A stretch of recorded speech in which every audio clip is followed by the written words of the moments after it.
Bugünkü filmimiz Tetikçi.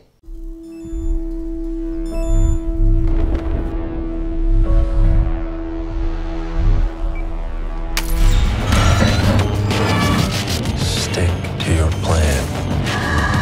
Trust no one.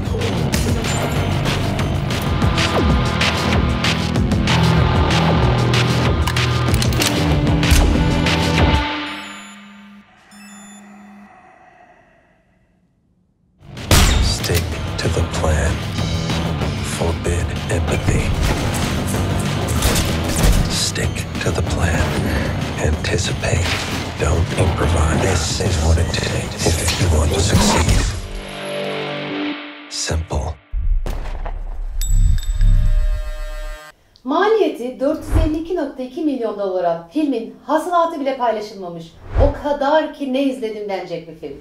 Kendi kendine sürekli konuşan, gereksiz bilgiler veren, disiplini sürekli tekrar eden bir tetikçiyle karşılaşıyoruz. Bu bize çok zeki ve cool bir adam imajı veriyor olmasına rağmen daha ilk atışta hedefini şaşırdığını görüyoruz. Filmi değerlendirince şunu fark ediyoruz. Aslında çok da akıllı olmayan, saçma müzikler dinleyen, yapması gerekeni unutmamak için sürekli tekrar eden ve akıllı görünmeye çalışan bir adam. Rolling Stone'a göre de film komedi sınıfında kara mizah. Büyük ihtimalle ironi. Bu yüzden de komik olarak değerlendirilmiş.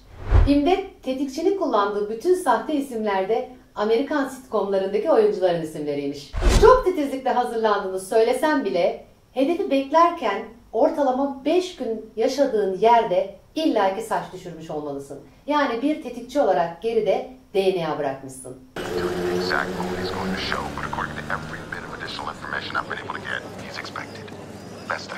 It's been 5 days. I'll give it today and tomorrow. Ayrıca pencere izlenebilir şekilde açık. Yani görünmesi de olası.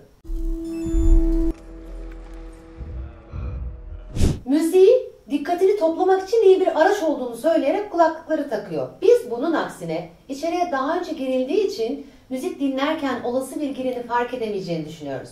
Yani bir tetikçinin kulaklarının her şeye vakıf olması gerekir.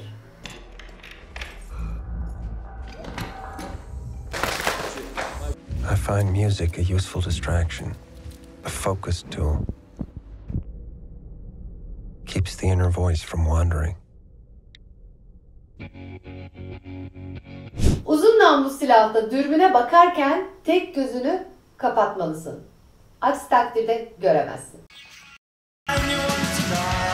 Simple. Kadının hareket ettiğini ben fark ettim. Tetikçi fark edemedi. Yanlış ateş etmesine rağmen ikinci atış şansı varken de ateş etmek yerine kısa süreli bir panik yaptı. Ateş etmekten de kaçındı. Simple.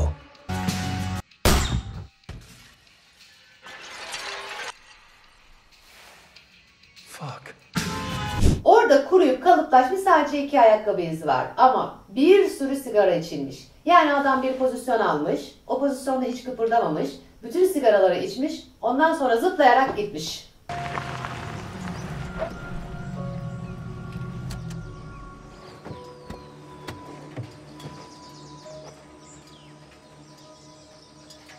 Silahtan çuu diye bir ses çıkıyor. Susturucu var diye düşünüyorsunuz değil mi? Halbuki kullanılan dengeleyici. Yani doğru efekti kullanılmamış ya da yanlış başlık kullanılmış. Stick to your plan. Fight only the battle you're paid to fight.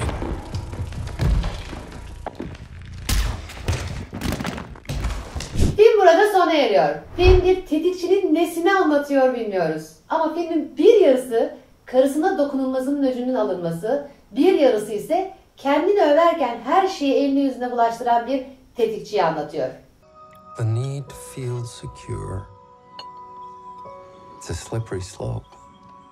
Fate is a placebo. The only life path, the one behind you.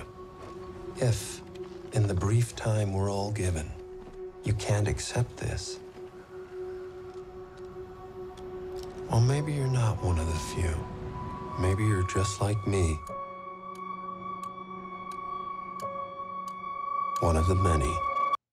Bu tarz videoların devamı için lütfen beğenmeyi ve takip etmeyi unutmayın.